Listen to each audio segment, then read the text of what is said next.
Assalamualaikum students, how are you? I hope you will be fine. पिछले lecture में हमने पढ़ा था कि आइडेंटिफायर्स क्या होते हैं और उनका सी लैंग्वेज में क्या यूज़ होता है, क्या उनकी इम्पोर्टेंस है। आइडेंटिफायर्स को यूज़ करने के रूल्स थे जिनको हमने पढ़ा था कि अगर हम उन रूल्स को फॉलो करेंगे तो आइडेंटिफायर्स का नाम रख सकेंगे, अदरवाइज़ आइडेंटिफायर्स को हम यूज़ नहीं कर सकेंगे। इसके अलावा फिर आपने वेरिएबल्स के बारे में जाना था कि वो क्या होते हैं। एक नेम्ड मेमोरी लोकेशन होते हैं। आपने उस डायग्राम में देखा था कि किस तरह वेरिएबल को हम नेम देते हैं और फिर उसको वैल्यू देते हैं जो कि मेमोरी के अंदर स्टोर होती है। आज हम पढ़ेंगे कि वेरिएबल डिक्लेरेशन क्या होती है।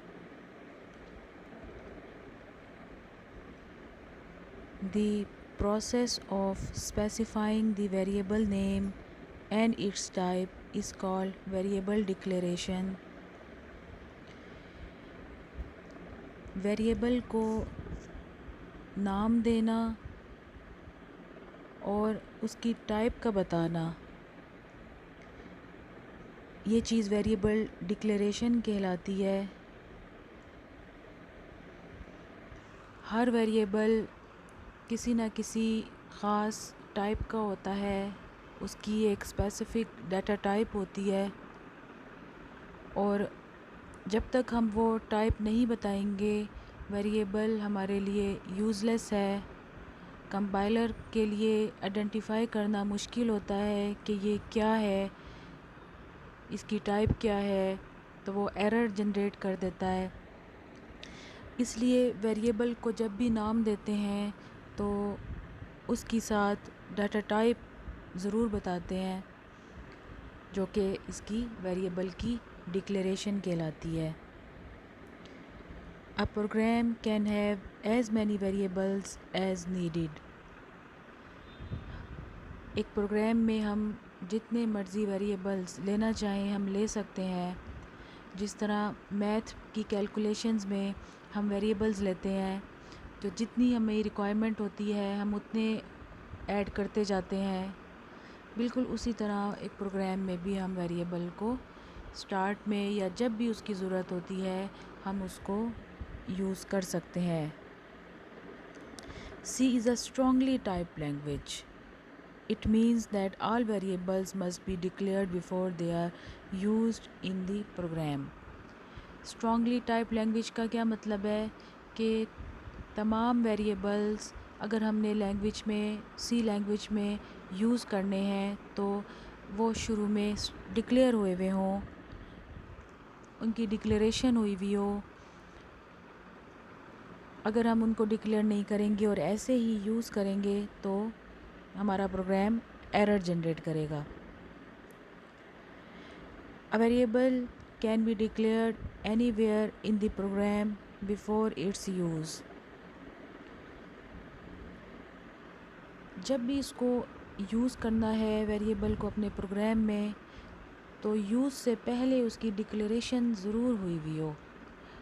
क्या मतलब कि उसका नाम हमने बताया हुआ हो और उसकी टाइप हमने बताई हुई हो, तब हम उसको यूज़ कर सकेंगे। इन दो चीज़ों के बगैर यूज़ नहीं कर सकते।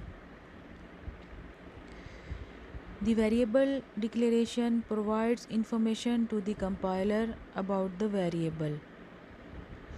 असल में वेरिएबल डिक्लेरेशन करती क्या है कि कंपाइलर को वेरिएबल की इंफॉर्मेशन बताती है। The compiler uses the declaration to determine how much memory is needed for each variable. जब डिक्लेरेशन को कंपाइलर देखता है तो उसे ये पता चलता है कि ये इस टाइप का वेरिएबल है तो इसके लिए इतनी मेमोरी रिक्वायर है।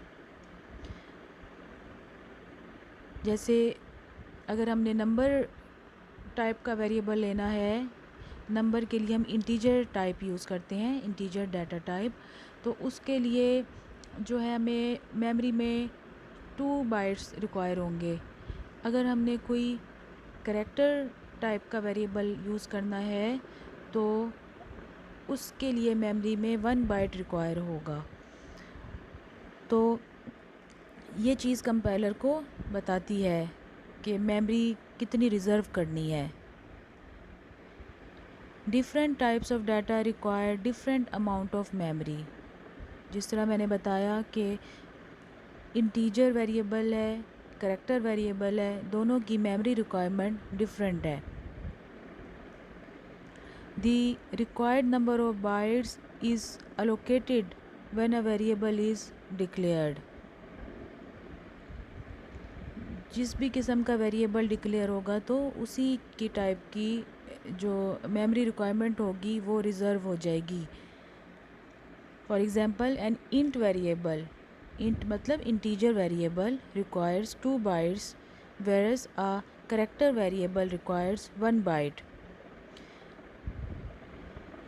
अभी मैंने आपको यही एग्जांपल बताई थी कि इंटीजर अगर वेरिएबल लेते हैं तो उसके लिए 2 बाइट्स रिक्वायर होंगे मेमोरी में, जबकि कैरेक्टर वेरिएबल अगर हमने लिया तो उसके लिए 1 बाइट रिक्वायर होगा। The bytes are used to store the value of the variable. असल में मेमोरी में जो ये हम बाइट्स रिज़र्व करवाते हैं यानी 1 बाइट या 2 बाइट, तो ये वेरिएबल की वैल्यू को स्टोर कराने के लिए यूज़ होते हैं। वेरिएबल जिस तरह हम मैथ में लेते हैं, ए को असाइन कर दी वैल्यू 2, ए इक्वल टू 2, तो ए की वैल्यू जो है वो 2 है, यानी वेरिएबल ए की वैल्यू 2 है। तो वो 2 जो है वो मेमोरी जो हमने रिज़र्व करवाई है उसके अंदर स्टोर हो जाएगा। Once a variable is declared, its data type cannot be changed during program execution.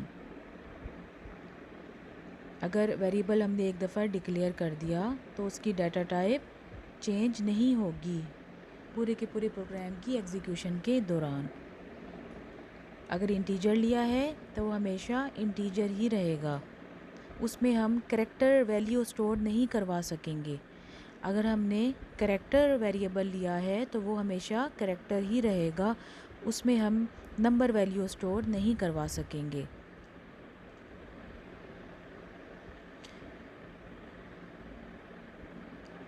However, the value of the variable can be changed during execution. उसकी टाइप चेंज नहीं होगी लेकिन उसकी वैल्यू चेंज हो सकती है। जैसे कि एक दफ़ा 2 है तो नेक्स्ट टाइम उसमें इंक्रीमेंट हो गया 3 हो गई, फिर इंक्रीमेंट हो गया 4 हो गई, कंसेक्यूटिवली उसकी वैल्यू बढ़ रही है, या हम ख़ुद से वैल्यू चेंज करवाना चाहें, यूज़र इनपुट करवाता है वैल्यू फिर चेंज हो जाती है। तो ये ऐसा हो सकता है लेकिन उसकी टाइप हमेशा सेम रहेगी।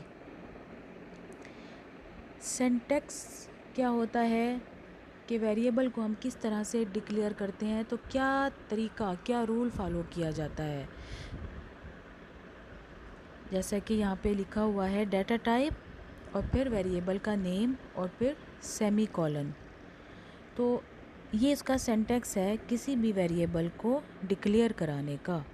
सबसे पहले डाटा टाइप देंगे हम, उसके बाद वेरिएबल का नाम अपनी मर्ज़ी से देंगे। डाटा टाइप तो हमेशा रिज़र्व है कि हमने ये उसके स्पेलिंग देने हैं, इस तरीके से देने हैं, वो तो आपने वैसा ही लिखना है। लेकिन आगे जो वेरिएबल नेम है यहाँ आप अपनी मर्ज़ी कर सकते हैं, अपनी मर्ज़ी का कोई भी नाम दे सकते हैं। लेकिन जैसा कि आपने पढ़ा था कि आइडेंटिफायर्स, वेरिएबल भी एक आइडेंटिफायर है ना, तो आइडेंटिफायर को नाम देने के भी कुछ रूल्स होते हैं, ऐसे ही नहीं हम दे देते।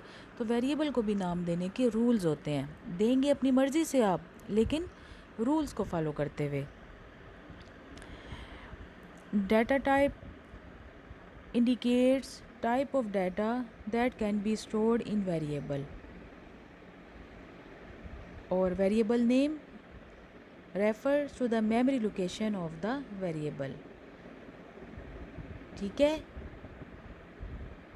अब ये एग्जांपल्स हैं वेरिएबल डिक्लेरेशन की। आप पहली एग्जांपल देखें कि इंट लिखा हुआ है। इंट क्या है? ये डाटा टाइप है इंटीजर वेरिएबल डिक्लेयर करवाने के लिए। यानी कि इंट दिया, आगे हमने मार्क्स दिया, तो मार्क्स हमने अपनी मर्ज़ी से ये स्पेलिंग दिए थे। मार्क्स एक टाइप वेरिएबल है जो कि हमने डिक्लेयर करवाया है इंटीजर टाइप का। इसके अंदर हम नंबर स्टोर करवा सकेंगे। इसके बाद सेमी कॉलन देना ज़रूरी है। आपको पता है कि हर प्रोग्राम स्टेटमेंट के एंड में सेमी कॉलन देना ज़रूरी होता है। अगर नहीं देंगे तो सिंटैक्स एरर होगा। इसके बाद दूसरी एग्जांपल देखें, फ्लोट एवरेज। एक एवरेज नाम का वेरिएबल हमने डिक्लेयर किया जिसकी टाइप फ्लोट है। फ्लोट डाटा टाइप भी न्यूमेरिक डाटा टाइप होती है, लेकिन इसमें हम पॉइंट्स वाली वैल्यूज़ भी स्टोर कर सकते हैं। इंटीजर डाटा टाइप ऐसी डाटा टाइप होती है जो कि होल नंबर्स को स्टोर करवाती है, यानी 1 2 3 4, इनमें पॉइंट्स नहीं आएंगे, यानी 3.5 ये नहीं आ सकता, 4.5 नहीं आ सकता, 1 2 3 4, या फिर नेगेटिव भी इंटीजर नंबर्स होते हैं, 0, फिर -1 -2 -3 -4 एंड सो ऑन। ये भी हमारे इंटीजर नंबर्स होते हैं, नेगेटिव इंटीजर्स। तो इंटीजर्स में पॉजिटिव, नेगेटिव, ज़ीरो ये नंबर्स आ जाते हैं, लेकिन इसमें पॉइंट्स वाली वैल्यूज़ नहीं आ सकती। उसके बाद तीसरी एग्जांपल देखें, CHAR 4 लिखा हुआ है, ये करैक्टर डाटा टाइप होती है।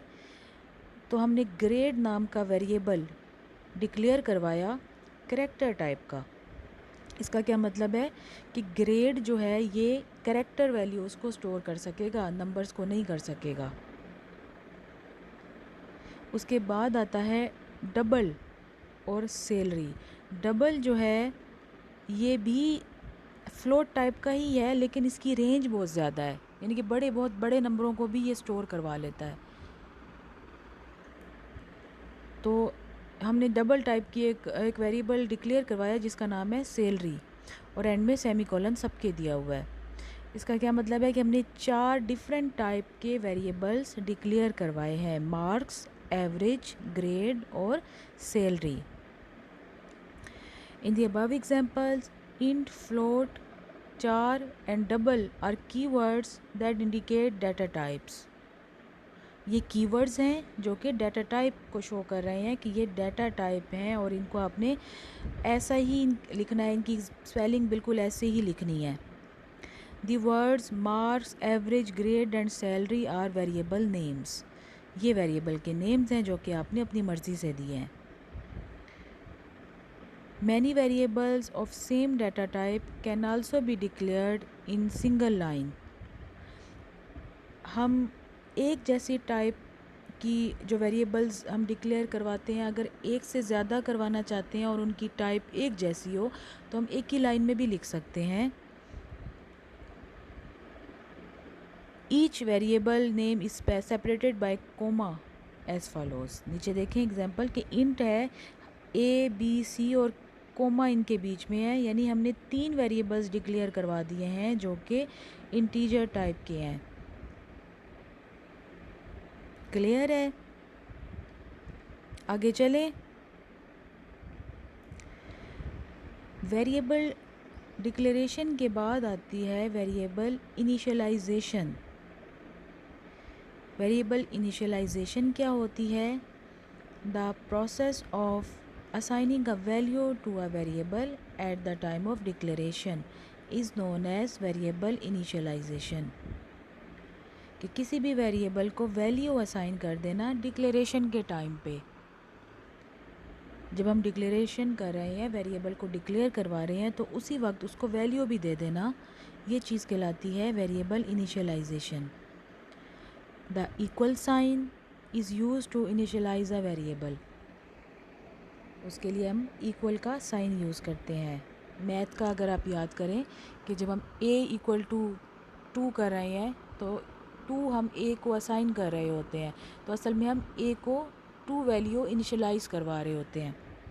बिल्कुल इसी तरह कंप्यूटर में प्रोग्रामिंग लैंग्वेज भी इसी तरह रूल को फॉलो करती है।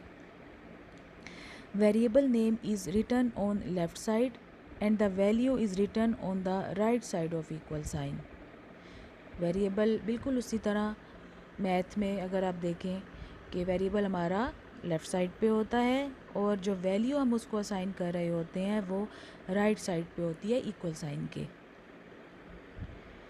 The compiler automatically allocates the required memory for the variable when it is declared। Compiler क्या करता है कि जब वेरिएबल डिक्लेयर होता है तो उसको मेमोरी जितनी भी उस वेरिएबल को चाहिए होती है वो अलोकेट कर देता है। द मेमोरी लोकेशन में already contain some data that is meaningless for the program. असल में जब तक हमने मेमोरी में कोई वैल्यू ख़ुद से नहीं डालनी होती तो मेमोरी के अंदर कोई ओल्ड वैल्यूज़, कोई ओल्ड कैलकुलेशंस हुई हों, ज़रूरी नहीं है कि वो इसी प्रोग्राम में हुई हों। हमने कंप्यूटर में बहुत से काम किए होते हैं, कंप्यूटर ऑटोमेटिकली बहुत से प्रोग्राम ख़ुद भी रन कर रहा होता है, तो ऐसी वैल्यूज़ जो मेमोरी में उसने डाल दी होंगी और हमारे लिए वो यूज़लेस हैं, हमने अपने प्रोग्राम के तहत वैल्यू यूज़ करनी है तो हम अपनी वैल्यू डालेंगे, तो उससे पहले उसके अंदर जो वैल्यूज़ पड़ी हुई होंगी वो गार्बेज वैल्यूज़ कहलाती हैं। This meaningless data is known as garbage value. It may produce unexpected results in some computations. तो ये रिज़ल्ट जो है अनएक्सपेक्टेड, यानी कि हम जैसा हम चाह रहे होते हैं वैसा रिज़ल्ट नहीं आ रहा होता, क्योंकि वो पहले से वैल्यूज़ कोई पड़ी हुई हैं, हमने नहीं डाली, तो हम कहते हैं ये रिज़ल्ट क्यों ख़राब आ रहा है, वो उस गार्बेज वैल्यू की वजह से रिज़ल्ट ख़राब आ रहा होता है। All variables should be initialized to avoid this problem. तो इसलिए तमाम वेरिएबल्स को पहले इनिशियलाइज़ करवा देना चाहिए किसी न किसी वैल्यू से, हमारी मर्ज़ी की वैल्यू से। उसमें कोई वैल्यू जब हम डाल देंगे तो जो मेमोरी रिज़र्व हुई है उसमें वही वैल्यू चली जाएगी जो हमने ख़ुद से डाली है, बजाय के उस गार्बेज वैल्यू के। ये सिंटैक्स है वेरिएबल को इनिशियलाइज़ करवाने का। बिल्कुल उसी तरह लेफ़्ट साइड पे देखें जिस तरह हम डिक्लेयर करवाते हैं, टाइप नेम यानी कि डाटा टाइप का नेम और फिर वेरिएबल का नाम। वहाँ पे एंड में हम सेमी कॉलन लगाते थे, लेकिन आगे चूँकि अब हमने इनिशियलाइज़ करवानी है वैल्यू तो हम इक्वल करके वैल्यू लिख रहे हैं और फिर उसके बाद हम सेमी कॉलन लगा रहे हैं। ये है वेरिएबल इनिशियलाइजेशन का तरीका, उसका सिंटैक्स। सिंटैक्स असल में हमें तरीका बताता है कि हमने किस तरह से वो काम करना है। आगे एग्जांपल्स में फिर आप अपनी मर्ज़ी से करते हैं वो सिंटैक्स फॉलो करते हुए। Type name it indicates the data type of the variable to be initialized. बिल्कुल उसी तरह variable it is name of the variable to be initialized. Equal it is assignment operator used to initialize a variable। और value it is the value to initialize a variable। Examples आप देख लें। Int, उसी तरह data type हमने दी int, उसके बाद हमने n वेरिएबल दिया, जिस तरह वहाँ पे हमने दिया हुआ था सैलरी के नाम से दिया हुआ था, तो यहाँ पे हम सिर्फ एक कैरेक्टर का भी वेरिएबल नेम चूज़ कर सकते हैं, हमारी मर्ज़ी होती है इसमें। n हमने एक कैरेक्टर का वेरिएबल नेम चूज़ किया और फिर इक्वल 100, यानी कि n वेरिएबल जो हमने इंटीजर टाइप का डिक्लेयर किया था उसमें 100 हमने असाइन कर दिया, इनिशियलाइज़ करवा दिया n को। n को हमने किससे इनिशियलाइज़ करवाया? 100 से, और फिर 100 के बाद हमने देखें सेमी कॉलन लगाया हुआ है।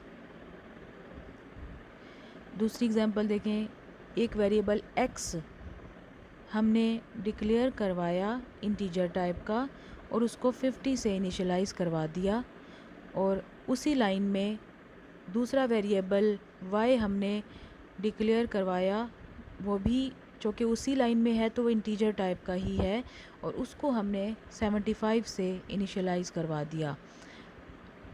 x और y के बीच में कोमा हमने लगाया ताकि इन दोनों को सेपरेट कर सकें।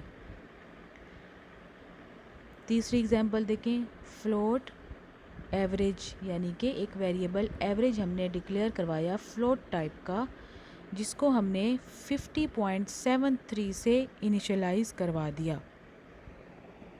फ्लोट था इसलिए हमने पॉइंट वाली वैल्यू को भी यूज़ करके उसमें इनिशियलाइज करवा दिया।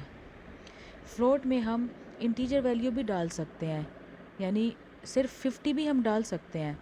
फ्लोट बड़ी वैल्यू स्टोर करता है। पिछली एग्जांपल में हमने देखा था डबल हमने यूज़ की थी डाटा टाइप, डबल फ्लोट से भी ज़्यादा बड़ी वैल्यूज़ को स्टोर करवा सकता है, लेकिन ये फ्लोट और डबल अपने से छोटी वैल्यूज़ को भी स्टोर करवा सकते हैं। तो इंटीजर जो कि उससे छोटी वैल्यू होती है वो भी स्टोर कर लेते हैं ये। उसके बाद चौथी एग्जांपल देखें कि एक वेरिएबल ग्रेड हमने करैक्टर टाइप का डिक्लेयर करवाया और उसको हमने ए से इनिशियलाइज करवा दिया। ए हमारा एक करैक्टर है जो कि हमने स्टोर करवा दिया ग्रेड वेरिएबल में, यानी कि मेमोरी लोकेशन में ए स्टोर करवा दिया।